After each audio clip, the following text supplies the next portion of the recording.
Bueno, hola y muchas gracias por venir a esta charla. La verdad es que es una oportunidad bastante valiosa para mí. Es mi primera vez exponiendo sobre impresión 3D en Argentina.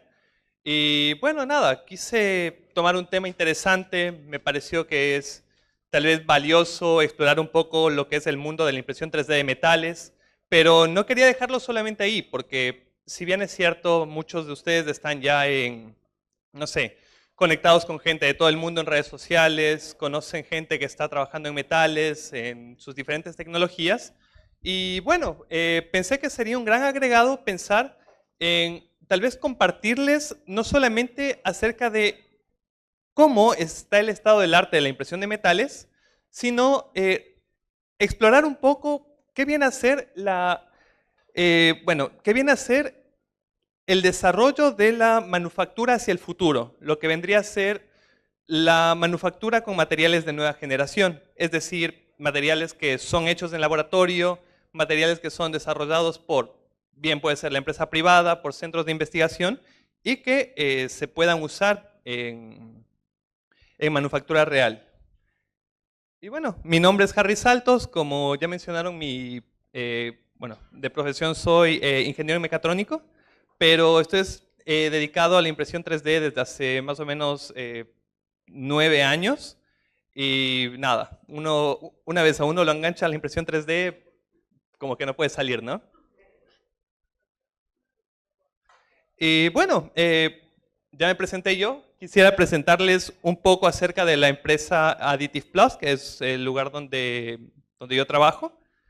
Que, bueno, nosotros nos dedicamos a darle un enfoque integral a lo que es la manufactura aditiva. Es decir, nosotros vamos desde impresión 3D tipo escritorio, bambú, hacia lo que viene a ser impresión 3D de altas prestaciones, impresión 3D tal vez de equipos abiertos para poder trabajar con todo tipo de materiales. Nosotros trabajamos con equipos industriales, por ejemplo, donde se utiliza, bueno, esto es algo de lo que siempre me gusta hablar, de que de acá me imagino que el 99.9% sabe utilizar una impresora 3D FDM.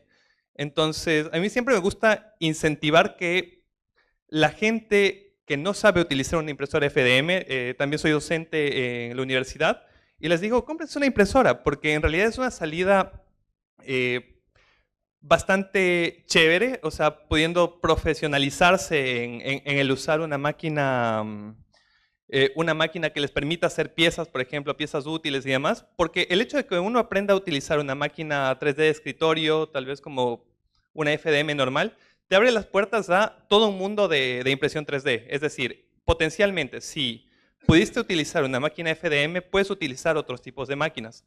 Es así, por ejemplo, como he trabajado con, por ejemplo, empresas como Anisoprint, que, bueno, ellos tienen la tecnología de FDM, pero con fibra de carbono continua, es decir, también pueden imprimir con basalto continuo, es decir, es la fibra misma coextruida con el polímero dentro del material. Asimismo, he trabajado con otras tecnologías, como por ejemplo con pellets, con materiales dentro del reino de los plásticos, por ejemplo, extrusión de filamento, extrusión de pellets, fotopolimerización y demás. Y por otro lado también está el reino de los metales, el reino de los cerámicos, donde, por ejemplo, en la foto de abajo estamos presentando con Additive Plus lo que es la primera impresora 3D de Laser Powder Bed Fusion, ensamblada, o mejor dicho, hecha y ensamblada en Estados Unidos, que, bueno, la marca es AO Metal. Nosotros las fabricamos y están bastante buenas porque la idea de AO Metal es democratizar la impresión 3D de metales para poder hacerla más accesible y no solamente algo, no sé, que supere fácilmente los cientos o los pares de cientos de miles de dólares. Entonces, bueno, en resumen, nosotros con Additive Plus llevamos más de 10 años en manufactura aditiva. Nosotros manejamos equipos para industrias, por ejemplo, en la educación, aeroespacial, automotriz, salud, incluso defensa. Tenemos oficinas en Europa y en Estados Unidos y trabajamos en numerosos desarrollos científicos y también en desarrollos industriales. Bueno, es innegable que la impresión 3D está empezando a estar en todo lado, ¿verdad? ¿Cuántos de ustedes escucharon que Apple metió impresión 3D de metal en los nuevos Apple Watch? Levanten la mano. 2, 3. Bueno, es un número pequeño, pero noticia, o sea, la impresión 3D está llegando súper lejos. Es decir, son dispositivos donde, perfecto, la impresión 3D, sea de metales, sea de cerámicos, sea de resina, va a seguir teniendo líneas. Y estas líneas a veces, no sé, por vanidosos nos importan mucho más que la funcionalidad de las piezas. Pero esta tecnología, dado que nos permite tener un acceso casi libre a la complejidad, se está utilizando cada vez en mercados más de consumo, llegando a la gente cada vez más rápido, hasta el punto en que ahora la gente va a llevar básicamente una pieza impresa en 3D en metal en su muñeca con un Apple Watch. Hablemos acerca de las tecnologías de metales. Cuando nosotros hablamos de impresión 3D de metal, tenemos una infinidad de tecnologías para explorar. Una de ellas es Laser Powder Bed Fusion, que yo creería que es una de las más populares aquí en Argentina porque se utiliza en el campo médico. Es decir, este mismo tipo de tecnología es la que se utiliza para trabajar, por ejemplo, con impresión 3D de titanio grado 5 para poder hacer dispositivos implantables. Es la misma tecnología que se utiliza, por ejemplo, en el campo aeroespacial para poder hacer piezas de titanio, piezas de aluminio, que tengan complejidad súper alta y con eso consolidar diseños y a la vez reducir el peso de piezas. Entonces, bueno, para hacer una breve revisión de las tecnologías, la tecnología Laser Powder Bed Fusion trabaja de tal forma en que yo tengo una cama de impresión 3D, un sustrato metálico, y yo voy a depositar una capa muy finita de polvo metálico en la cual voy a incidir un láser. Este láser lo que va a hacer es, va a fusionar cada una de las partículas de polvo esférico de metal que se depositaron en la cama. Y de igual forma que en otras tecnologías, voy formando una capa, vuelvo a depositar una capa de polvo metálico, vuelvo a sinterizar con el láser y vuelvo a depositar otra capa. Es decir, voy construyendo cosas capa por capa y puedo utilizar una gran variedad de metales que ya los vamos a ver. Sin embargo, algo a tomar en cuenta es que esta tecnología puede venir en diferentes formatos. En diferentes potencias, y cada uno de estas tiene su nicho para ser usado. Es decir, en la parte inferior nosotros podemos ver una impresora 3D AO Metal, las que les digo que son de escritorio, y en la parte derecha, su derecha, podemos ver una impresora Farsoon, me parece que es la 621. Que es una impresora 3D de más o menos, está cercana al 1 metro de cama de impresión. Me parece que es 1 metro por 70 por algo, o sea, está alrededor del 1 metro cúbico. Y bueno, por ejemplo, de una máquina como esa Farsoon, se pueden obtener piezas como la que está ahí en el fondo, que son piezas, por ejemplo, para cámaras de combustión de cohetes o, por ejemplo, para generalmente industria aeroespacial. Y está súper buena esta tecnología porque nos permite crear diseños o formas súper complejas dentro de la estructura, así como hacemos nosotros en impresión FDM, ¿verdad? Que nosotros hacemos un relleno súper loco que la primera vez que lo vemos, no sé, nos impresiona un montón y luego es como que, ah, bueno, el relleno. Pero bueno, lo que, si bien no lo agregué acá, pero si nosotros pudiésemos mirar un corte transversal de esta pieza, nosotros veríamos un montón de canales internos por donde va a pasar refrigerante, generalmente suele ser oxígeno líquido o nitrógeno líquido para poder enfriar este tipo de cámaras de combustión y evitar que, por ejemplo, estos materiales que están hechos de, perdón, estas piezas que están hechas de materiales, por ejemplo, como superaleaciones de níquel, no se terminen fundiendo. Otra tecnología interesante que se parece mucho a nuestras queridas impresoras de escritorio FDM es la tecnología de deposición de energía directa. Cuando nosotros pensamos en deposición de energía directa, bueno, pensamos en que hay una fuente de energía que justamente nos va a ayudar a depositar un material. En este caso nosotros tenemos como fuente de energía tal vez un láser o tal vez un cañón de electrones o tal vez tenemos, puede ser un arco también. Bueno, hay muchas formas en las cuales se puede agregar energía al material para que éste pueda fundirse y depositarse en forma de capas. En este caso estamos mirando un ejemplo. Quise ser lo más agnóstico de marcas posible para que esto sea más informativo que comercial, así que bueno, tenemos un equipo que funciona con polvo metálico mediante un spray de polvo metálico y a su vez tenemos un láser que lo que va a hacer es ayudar a que este polvo se derrita, se fusione y pueda ir formando capas, ¿sí? Acá tenemos cómo es el resultado de las piezas finales, donde podemos ver cuál es el resultado cuando sale de la máquina y cuál es el resultado luego de un postprocesado. Entonces, bueno, hasta acá estamos claros que la tecnología anterior necesitaba polvo metálico. Esta tecnología puede trabajar tanto con polvo metálico como también, por ejemplo, con alambre de los metales que querramos utilizar, pero bueno, también utiliza polvo metálico y nos vamos a quedar con el polvo metálico porque esa es una parte súper importante de esta presentación. FDM, listo, llegamos a la tecnología que a todos nos gusta y más dolores de cabeza nos ha dado, seguro. Así que bueno, ¿sabían que pueden imprimir en metal con una impresora 3D FDM? Hey, otra vez, ¿cuántos sabían? Ah, bueno, estamos muy bien. Perfecto, pueden imprimir en metal, pueden imprimir en cerámica y obviamente pueden imprimir en plástico utilizando una impresora 3D FDM.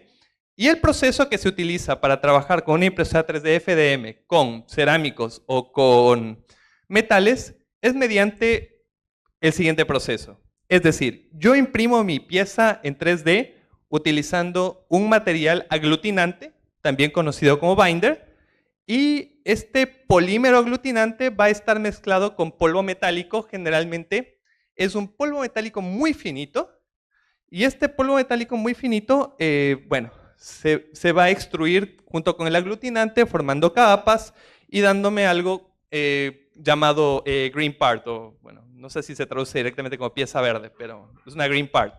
Y esta green part, como es una mezcla de aglutinante y ¿cómo se llama esto? Y binder, va a necesitar que yo le quite el polímero antes de que sea una pieza funcional y también de que todas las partículas de metal se terminen fusionando y dándome una pieza que sea 100% metálica. Entonces yo voy a pasar por un proceso en el cual voy a utilizar un solvente o voy a utilizar, por ejemplo, un proceso de debinding, es decir, para quitarle el aglutinante, que puede estar basado en, por ejemplo, utilizando solventes o también puede ser un debinding directamente térmico. Y por último, yo necesito tener una pieza 100% metálica y lo más densa posible. Entonces, en ese caso, yo necesito hornear la pieza, hacer que alcance una temperatura súper alta y con esto, bueno, que se vayan fusionando las pequeñas partículas de polvo metálico y me den una pieza final y lista para utilizarse. Bueno, algo a tomar en cuenta y que no voy a andar en detalles es que generalmente para trabajar con cerámicos, por ejemplo, se necesita un horno que no maneja presiones positivas, negativas, etcétera, para poder hacer este sinterizado. En el caso de los metales es necesario, sí, un horno bastante más caro. Y bueno, en la parte izquierda, derecha de ustedes, perdón, pueden ver una pieza que está justamente terminada. Bueno, de hecho, son dos piezas que están terminadas luego de pasar de un proceso de sinterizado. Bueno, esto es un poco más de lo mismo, es binder jetting, es decir, en lugar de utilizar un proceso de sinterización donde yo tengo un láser que va a derretir directamente el metal, yo puedo también utilizar un polvo de plástico mezclado con, puedo utilizar un binder mezclado con polvo metálico para poder crear una green part, y esta green part la voy a poder sinterizar. Entonces, yo puedo hacer un proceso similar, pero con este proceso intermedio de hacer un debinding, es decir, quitar el binder y de crear un sinterizado. Generalmente se le conoce como binder jetting a este proceso de poder unir mediante un aglutinante varias partículas. Pero en concreto, cuando se trata de metales con un aglutinante, se le conoce como cold metal fusion. Y bueno, ya nos pasamos toda la parte, tal vez que la mayoría ya conocía, sobre que existen varias tecnologías para imprimir en metal. Pero aquí viene tal vez la parte donde, bueno, todos nos encontramos casi con la sorpresa, incluido yo cuando empecé a meterme en este mundo, que es el mundo del polvo metálico, donde, claro, yo decía, bueno, polvo metálico, ¿cómo hago polvo de algo? Tal vez, no sé, tengo este material, lo meto en un grinder, lo meto en alguna cosa que lo vaya a moler y, bueno, tengo virutas muy pequeñas de esto. Pero resultó que no, y me llevé una gran sorpresa porque dije, claro, se utiliza polvo esférico y ¿cómo se llega a tener ese polvo esférico? Es decir, para poder trabajar en impresión 3D de metales, yo necesito que la forma de cada una de las partículas con las que voy a trabajar sea esférica, tenga un tamaño similar para que este mismo pueda fluir. ¿Por qué? Porque como yo tengo que crear capas que son súper finitas, tengo que utilizar un scraper para cada vez ir moviendo estas capas. De igual forma, cuando yo uso un spray, por ejemplo, yo necesito que este material fluya lo mejor posible. Entonces, claro, la pregunta era, ¿cómo puedo hacer que este polvo sea esférico? ¿Cómo puedo hacer que este polvo tenga el mismo tamaño? O sea, como que tenga una distribución de tamaño de partícula que sea similar. Y existe un proceso llamado atomización de metales, en el cual, bueno, aquí podemos echarle un ojito, que es un atomizador de metales. Es una estructura del tamaño de un edificio que, bueno, mediante expulsar gas a bajas temperaturas e incidir sobre metal fundido, yo puedo crear polvo. Y este proceso de enfriamiento con este gas es el que le va a dar esta forma esférica. Entonces, ¿qué pasa? Que, claro, yo quiero empezar en mi mundo de la impresión 3D de metal. Tal vez estoy dirigiendo algún proyecto en el que quiero mucha complejidad y quiero trabajar en un metal específico, pero me veo con la piedra en el camino en la cual hacer polvo metálico es algo excesivamente caro, excesivamente restrictivo y que si quiero hacer un outsource de este tipo de proceso, yo voy a necesitar, no sé, primero hacer un trabajo de relaciones públicas de varios años para que la gente que hace el polvo metálico me diga, bueno, sí, ¿sabes qué? Vamos a ayudarte con esto. ¿De cuántas toneladas de material estamos hablando para atomizar? Y claro, no sé, o sea, bueno, no les comenté también que he trabajado en investigación y cuando estás en investigación, uno, los recursos no son tan grandes y dos, todo lo que se hace en investigación es súper valioso. Sí, soy la empresa A o soy el centro de investigación B y estoy trabajando en un nuevo material, pues yo quiero un poco de polvo metálico primero para darme cuenta de que mi material va a funcionar o no, ¿verdad? Y no voy a poder cumplir con 100 kilogramos de material. O, por ejemplo, si yo les pregunto, ¿creen que imprimir 3D en metal, por ejemplo en oro, es viable si yo necesito atomizar al menos 1 tonelada? No. Entonces, bueno, esto es un problema justamente que la impresión 3D de metal tiene, pero a su vez la impresión 3D de metal es súper valiosa porque, como les comentaba desde un inicio, es la puerta hacia el futuro de los materiales. Es decir, nosotros con la impresión 3D de metal vamos a poder trabajar con materiales sumamente complejos, vamos a poder trabajar con... ¿Alguno escuchó acerca de los materiales de alta entropía?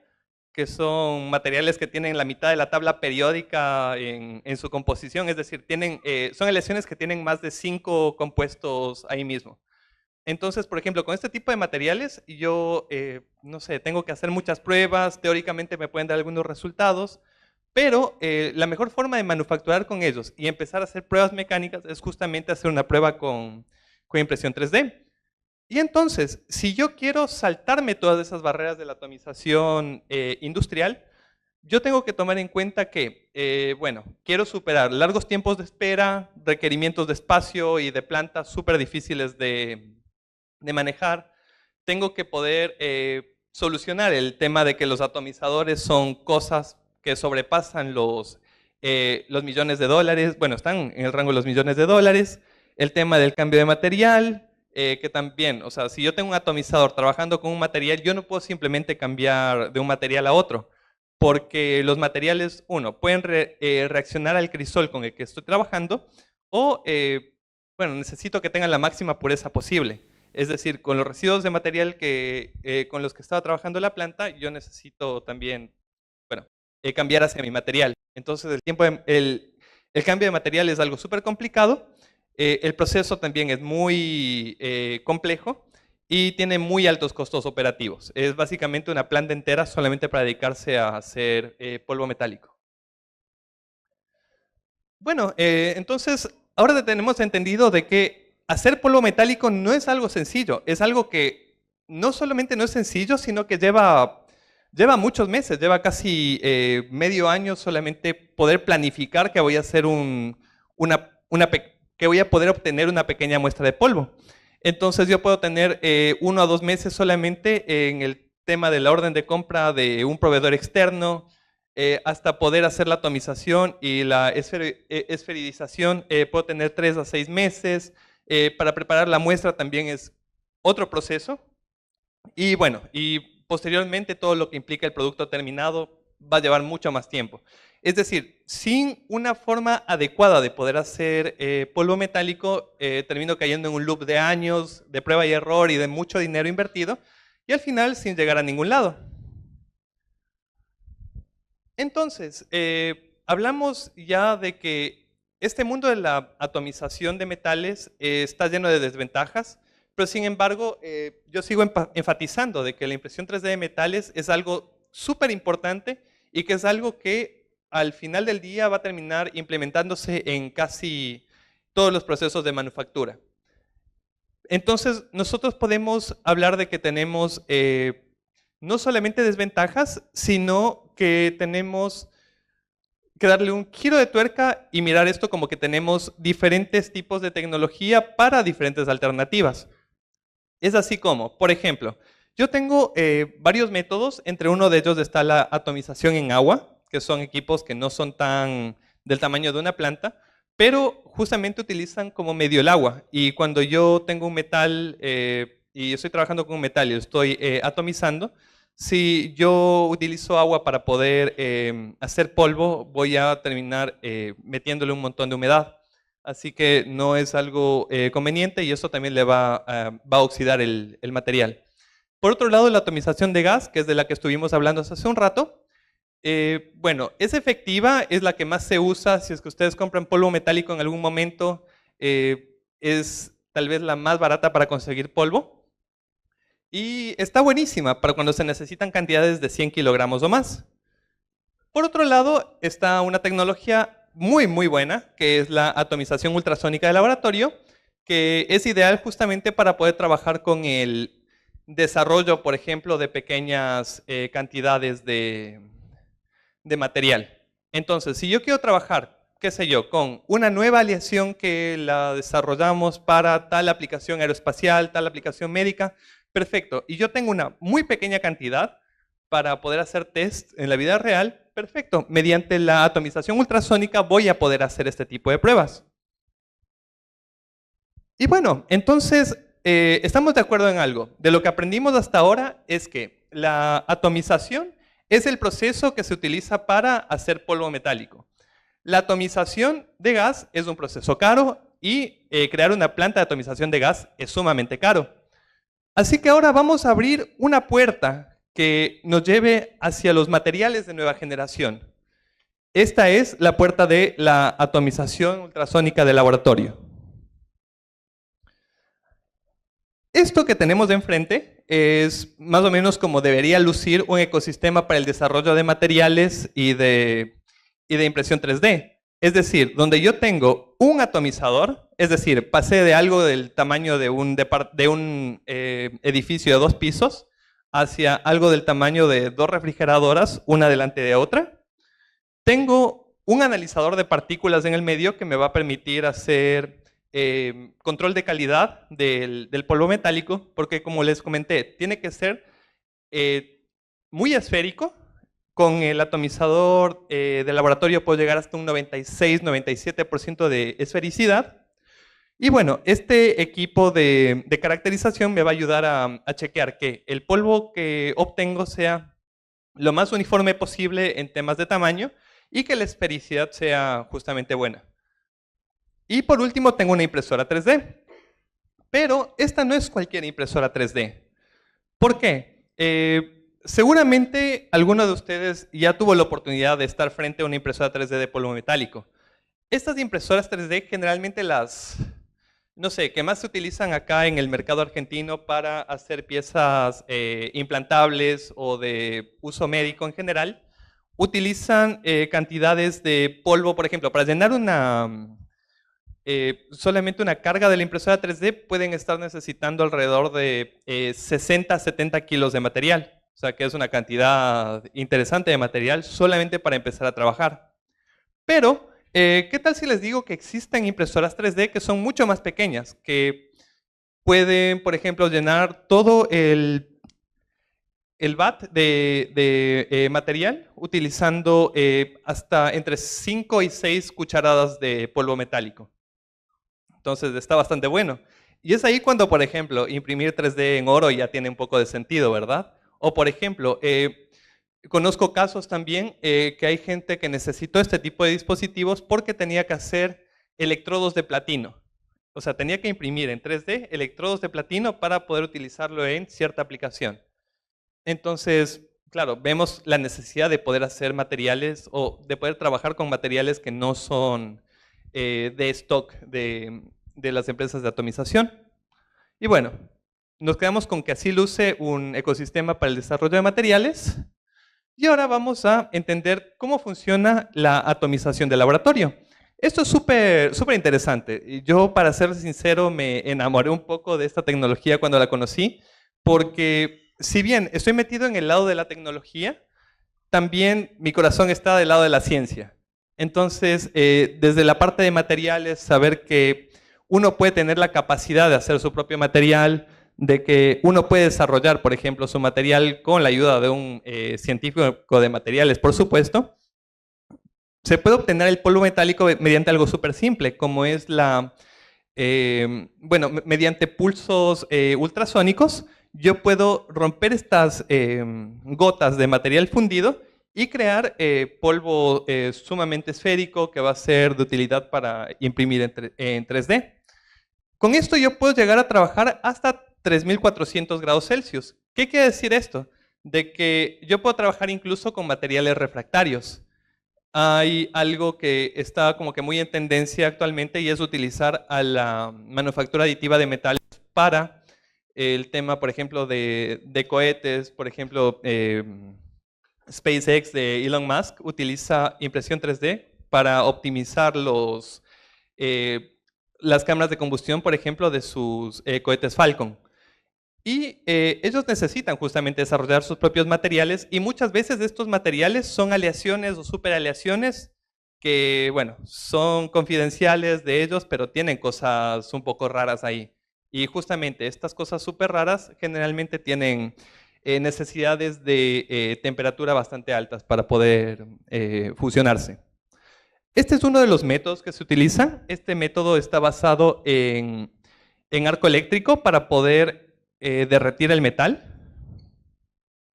Este es el otro método que se utiliza, que está basado en inducción, donde, por ejemplo, si yo tengo algún material de menor temperatura y yo no necesito un arco eléctrico, tal vez no necesito una antorcha de plasma para poder derretirlo, yo puedo utilizar una bobina para inducir calor y con eso voy a poder derretir un metal. Muchos materiales van a reaccionar, por ejemplo, o se van a contaminar si es que yo utilizo un crucible o un crisol. En el caso de que yo no tenga esa posibilidad de utilizar un crisol, yo también puedo hacer un método que sea contactless, en el cual puedo derretir este material simplemente con la bobina inductiva y con eso crear mi polvo metálico. Bueno, entonces, si nosotros hablamos acerca de que el proceso de atomización de gas me daba cientos de kilos por día, ¿qué es lo que yo puedo obtener? Por ejemplo, con un atomizador de laboratorio. Con un atomizador de laboratorio, yo puedo obtener alrededor de más o menos 1 kilo por hora. No, sí, más o menos 1 kilo por hora de acero inoxidable, por ejemplo. Si yo soy capaz de utilizar, por ejemplo, el método de inducción porque mi material es de menor temperatura, yo voy a poder obtener hasta 4 o 5 veces más de esta producción. Ok. Y bueno, por ejemplo, esto también me va a permitir cerrar el ciclo de producción, por ejemplo. Es decir, ¿qué tal si yo soy una empresa que está fabricando partes en titanio? Y es impresión 3D, ¿no? Van a haber partes fallidas en cualquier tipo de tecnología. Entonces, ¿qué tal si yo quiero reciclar esas partes fallidas? Yo voy a poder reatomizar este tipo de materiales, los vuelvo a hacer polvo metálico, vuelvo a imprimir y cuando tal vez, no sé, vuelva a pasar la vida útil de esto, voy a poder hacer ese mismo proceso y voy a tener otra vez polvo metálico. Entonces, con esto llego a que yo puedo tener una tecnología sin desperdicios y que, bueno, comparado con otros métodos de manufactura, seguramente todos nos hemos quedado un poco indignados cuando vamos hacia una tornería y vemos que de un bloque enorme de metal quedó como parte efectiva algo muy pequeño y el resto fueron desperdicios. Bueno, acá justamente con el tema de impresión 3D de metales se puede reducir todo eso. Y por último, la calidad de partículas que se puede obtener con atomización de laboratorio versus la atomización de gas es bastante superior. Entonces, algo así luce el ciclo que les comentaba, donde nosotros tenemos una impresora 3D de metal, nosotros imprimimos, todo bien, hacemos nuestras piezas que tal vez podamos llegar a tener fallas, tenemos scraps o podríamos empezar tal vez de los scraps de nuestro material de desarrollo propio. Pasamos al atomizador, el atomizador va a crear el polvo metálico, este polvo metálico lo vamos a tamizar y este polvo va a estar listo para poder trabajarlo con impresión 3D. Sí, no sé, tenemos acá científicos de materiales que van a decir, bueno, perfecto, pero hay algunas aleaciones que luego de todo este proceso no me van a terminar, no, bueno, no voy a tener la misma calidad de polvo metálico cuando ya utilicé y reusé y volví a utilizar el material. Bueno, lo que yo puedo hacer es trabajar nuevamente en la aleación. Puedo crear, por ejemplo, barras de esa aleación mediante métodos inductivos, por ejemplo. Y nuevamente voy al proceso del atomizador con mi barra hecha con, bueno, con todo el cuidado de cuidar la aleación y así puedo crear nuevamente el polvo metálico. Entonces, actualmente existen un montón de publicaciones que validan este tipo de método, que para mí está buenísimo porque nos da una muy buena distribución de partículas directamente al salir del atomizador. Se tiene un 96% de esfericidad, muy bajos niveles de oxígeno y también la composición química es bastante buena porque, como les dije, se puede evitar el tema de impurezas dependiendo del tipo de material con el que trabajemos. Aquí está un vistazo a todos los materiales que se han trabajado con atomización de laboratorio y están probados. Si es que tienen un material nuevo, también se lo puede hacer y se incluiría en la lista. Es decir, se puede trabajar tanto con los materiales que están ahí como con cualquier otro material que se pueda calentar, derretir y volverlo polvo. Algo así luce la comparativa entre el polvo metálico obtenido con atomización de gas, que es el de la izquierda, y el de atomización ultrasónica, que es el de la derecha. Muchas veces cuando estoy conversando con gente que quiere empezar con atomización ultrasónica, me preguntan, bueno, pero tienes imágenes reales y parecen hechas por computadora, ¿verdad? Parecen pelotitas diseñadas como un render. No, son las imágenes justamente de análisis de imagen. Y claro, o sea, la esfericidad es del 96%, son esferas casi perfectas. Entonces aquí tenemos otro ejemplo, tenemos stainless steel, acero inoxidable 316L, titanio grado 5, tenemos aleaciones de cobre, por ejemplo aleaciones de aluminio también. Y bueno, con eso podemos ver un pequeño repaso de lo que es la atomización de metales. ¿Cómo voy con el tiempo? Perdón. Ah, ¿estoy bien? Perfecto. Sí, le estoy metiendo un poco de pata porque puedo pasar mucho tiempo con esto, así que muchas gracias. Bueno, ahora vamos hacia la parte tal vez que nos interesa más, la impresión 3D. Para nosotros trabajar con materiales, nuevamente, materiales custom, materiales que no han sido estudiados tal vez previamente, o tal vez con materiales preciosos que también la bibliografía nos dice muy poco acerca del trabajo con estos, nosotros vamos a necesitar tener una impresora 3D con parámetros abiertos, sea en el caso de Laser Powder Bed Fusion o sea en el caso de deposición directa de energía. Entonces, si nosotros tenemos los parámetros a nuestra conveniencia, nosotros vamos a poder no solamente tener una impresora 3D, sino también tenemos una herramienta que nos permita decir, bueno, este material se puede imprimir, no se puede imprimir, qué se necesita para imprimir, cuál es tal vez la velocidad de scanning, es decir, de paso de láser que yo necesito para imprimir este material, qué temperatura necesito, por ejemplo, de cámara para poder imprimirlo. Puedo imprimir con láser infrarrojo, puedo imprimir con láser azul, etc. Entonces, el hecho de yo tener una impresora 3D que me permita trabajar con parámetros abiertos, me va a permitir que, claro, yo pueda hacer test con mayor rate de éxito. Aquí tienen el ejemplo, por ejemplo, de unas piezas impresas en 3D. Algunas de estas están impresas en una marca que se llama Farsoon. Otras, no, me parece que todas están en Farsoon en este caso.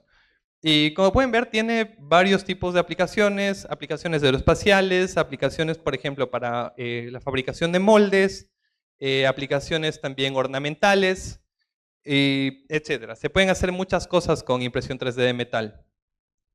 Ahora, yo quisiera también compartirles algo. Voy a hacer un paréntesis porque acá se trata de hablar acerca de cómo nosotros podemos abrir las puertas hacia la impresión 3D del futuro. Les puedo comentar que la impresión 3D de metales al día de hoy no es tan cara. O sea, se puede imprimir en 3D en metales sin invertir mucha plata, porque como tal el polvo metálico no es tan costoso, pero uno de los insumos que se utilizan sí lo es, que es el argón. Entonces el consumo de estas impresoras 3D de argón es súper alto. O sea, de casi cualquiera de las tecnologías que utilizan metales como feedstock. Así que bueno, quería hacer ese paréntesis. Si es que en algún momento alguno se anima a imprimir en metal, les animo a que lo hagan. Nuevamente, no es una tecnología tan cara y por ahí todos sabemos en un país que es un poco más barato hacerlo, así que les animo a que lo hagan. Bueno, estos son algunos de los materiales que las impresoras 3D suelen estar listos para imprimir, entre los cuales están, por ejemplo, aceros inoxidables, están aceros para moldes, aleaciones de aluminio, tenemos, por ejemplo, aleaciones de titanio, aleaciones de, ¿cómo se llama esto? De níquel, por ejemplo, que son muy usados en aeroespacial, incluso materiales más complejos de imprimir en 3D, como son el cobre puro, por ejemplo, el tungsteno y, por ejemplo, también materiales refractarios como serían el niobio, el molibdeno y demás que necesitan altas temperaturas. Ahora, un caso súper interesante. ¿Recuerdan que les hablé hace un poco de láser infrarrojo y láser azul? El láser azul y el láser infrarrojo existen por una buena razón. Si yo tengo, por ejemplo, un material que no refleje las frecuencias de onda que están cercanas al infrarrojo, como por ejemplo materiales normales como el acero, son fácilmente trabajables, por ejemplo, con láser infrarrojo. Sin embargo, si yo trabajo con materiales, por ejemplo, como el cobre, como el oro, o materiales muy reflectivos, como por ejemplo la plata, el platino, el aluminio, el magnesio, hay una recomendación de que se puede trabajar con láser azul, porque en este caso no se está disipando tanta energía al resto del sistema, a la cámara, y muchas veces puede pasar de que cuando se disipa esta energía, otros componentes de la cámara se pueden dañar. Bueno, vamos a la siguiente. Entonces, cuando nosotros combinamos la atomización y la manufactura aditiva, nosotros podemos tener un flujo de investigación, desarrollo y al final puedo saltar hacia hacer un producto que va a ser mucho más rápido. Cuando yo trabajo con atomización de laboratorio, yo puedo tener polvo listo para la impresora. También puedo desarrollar nuevas aleaciones en muy poco tiempo y puedo también parametrizar los procesos. Y a su vez, cuando yo tengo algo del tamaño del laboratorio, en especial este tipo de atomizadores, ellos tienen la idea de que necesito alto nivel de pureza en las aleaciones para poder trabajar. Entonces, generalmente tienen procesos que hacen muy fácil el cambio de material y de limpieza. Y bueno, y tienen un precio, por supuesto, mucho más asequible que trabajar con gas atomization, con atomización de gas. Y bueno, algunos factores para considerar si están pensando meterse en el mundo de la impresión 3D de metales es tener parámetros abiertos con diferentes configuraciones, que no tengan el compromiso de que si yo compro una impresora 3D voy a necesitar casarme con un fabricante del insumo, del polvo. Todos sabemos que eso no funcionó en FDM, así que todos compramos el filamento donde nos da la gana. También tendríamos que poder hacer cambios, por ejemplo, en vivo de la potencia del láser durante la impresión, porque cuando yo trabajo con diferentes metales, yo necesito diferentes potencias. Es igual que cuando trabajo con diferentes filamentos, ¿verdad? Yo necesito diferentes temperaturas, diferentes velocidades. Todos esos parámetros van a ser necesarios si yo quiero desarrollar un nuevo material. Y por otro lado, invertir en un equipo poderoso que me permita trabajar con altas potencias de láser, pero a su vez la potencia no lo es todo. Nosotros también tenemos la posibilidad de escoger entre qué tipo de láser queremos utilizar. Por ejemplo, si queremos utilizar láser azul o láser infrarrojo. Si es que la impresora 3D nos da la ventaja de poder escoger entre cualquiera de esos dos en la misma impresora, es mucho mejor. Y bueno, esto es lo que les quería compartir y muchas gracias por su atención. Las preguntas son bienvenidas. Muchísimas gracias, Harry. Acá ya tenemos preguntas. ¿Quién más? Váyanme levantando la mano así. 1, 2, 3, listo. Aquí, la primera.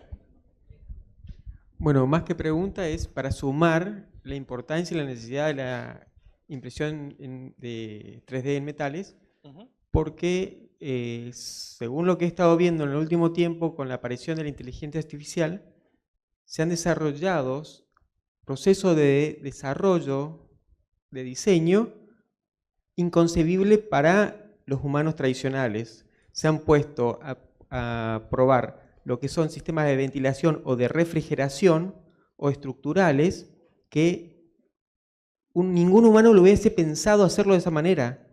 Con años y años y años de trascendencia o de estudio, no lo hubiesen pensado de esa manera, pero la inteligencia artificial lo hizo y era más eficiente.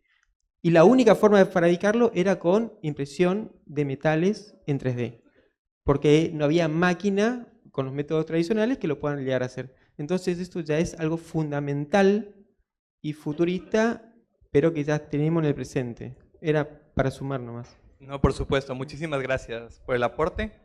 Y sí, tienes toda la razón. Es decir, ahora con optimización topológica, o sea, tanto desde la parte estructural, como por ejemplo la cámara de combustión que vimos al principio, todos esos canales están hechos con un software justamente que va a formar todos esos canales. No hay ser humano en el mundo que creo que quiera ponerse a diseñar cientos de miles de canales dentro. Y sí, o sea, es algo bastante valioso lo que nos acabas de comentar.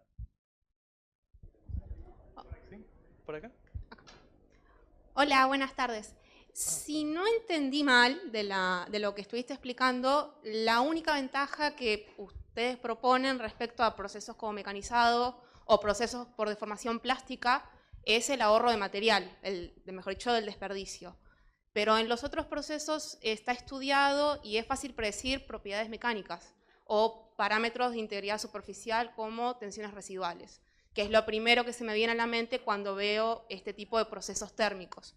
Entonces, ¿cómo se puede saber a priori cómo va a quedar la microestructura, qué propiedades mecánicas se obtienen y verificar la calidad de la pieza impresa después del proceso térmico? Bueno, muchísimas gracias por la pregunta. No es la única ventaja, o sea, el hecho de poder reciclar el material, sino, primero, empezando por la ventaja que tenemos de poder imprimir en 3D en metal es, podemos imprimir en 3D en metal. Es decir, tenemos todas las ventajas que la impresión 3D nos da, que van desde la complejidad, sostenibilidad, etcétera, etcétera, etcétera, etcétera. Por otro lado, es entendible, por ejemplo, que en el tema de microestructura, por ejemplo, en el tema de propiedades mecánicas, no vamos a tener como que apenas sacamos de la máquina la pieza exactamente las mismas propiedades, pero existen tratamientos que se pueden hacer después de cuando uno crea una pieza. Por ejemplo, está los tratamientos térmicos. Ahora, si es que vamos hacia pensar en que las impresiones 3D de metal no son 100% densas, como por ejemplo un billet de acero que fue previamente tratado con hot isostatic pressing, por ejemplo, yo puedo también decir, bueno, perfecto, yo puedo hacer hot isostatic pressing de mi pieza impresa en 3D. Y esta es una alternativa justamente que se hace mucho, en especial cuando se trabaja en piezas que tienen que estar aprobadas por la FDA o por tal organismo, que tienen que ser piezas para implantes, cosa que acá no sé si se lo hace, pero tienen que darse un tratamiento térmico para poder utilizarse. Es decir, las piezas, o sea, todas las ventajas de la impresión 3D, más que es en metal. Y quiero añadir algo más. Cuando uno de los creadores de la estereolitografía alguna vez me compartió esta pregunta. La primera pregunta que uno tiene que hacerse cuando uno quiere imprimir algo en 3D, algo funcional, es: ¿puedo hacerlo con otro tipo de manufactura? O sea, con algún tipo de manufactura tradicional. Si la respuesta es no, ok, la respuesta es directamente el 3D.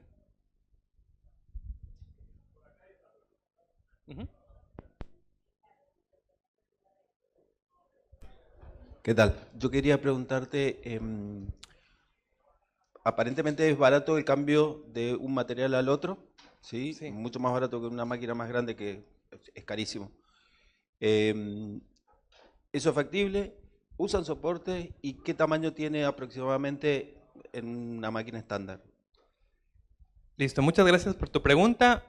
Si usa soporte, se pueden cambiar de materiales. Si se hace un mal cambio de materiales, por ejemplo, en cosas que no son pertinentes, puede haber contaminación. Entonces, depende eso, el tema del cambio de materiales. Si yo quiero combinar, por ejemplo, no sé, algún otro metal pesado, cuando yo trabajo con implantes médicos, es mejor no hacer cambio de materiales. Y el tamaño de las impresoras, por ejemplo, puede ir desde un diámetro de 3 centímetros hasta 1 metro y algo, casi 2 metros de tamaño sería de impresión, de build platform. Por otro lado, en impresoras 3D que son mucho más, no sé, para poder trabajar tamaños mucho más grandes, también se utiliza, por ejemplo, el DED.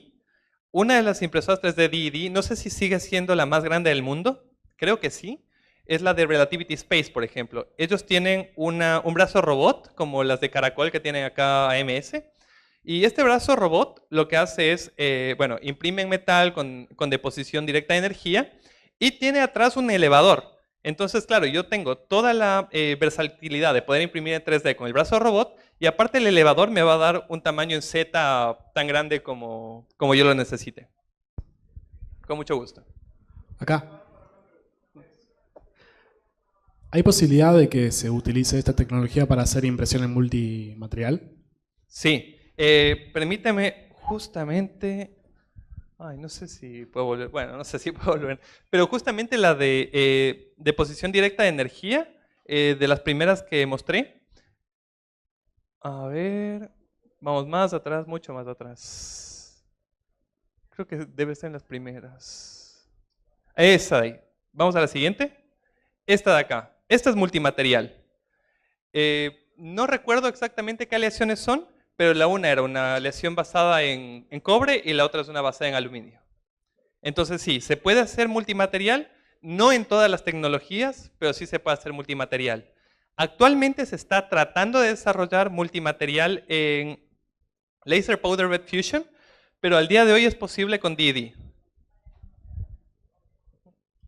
Bueno, muchísimas gracias por su atención y bueno, ahí está mi contacto. Por favor. Gracias. Muchas gracias.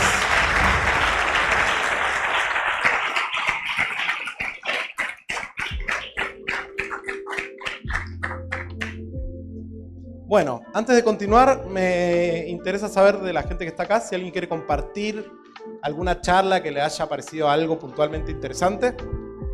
Sin miedo. Si no, hago dedocracia, que es más peligroso. Usted tiene ganas de compartir. Cuénteme.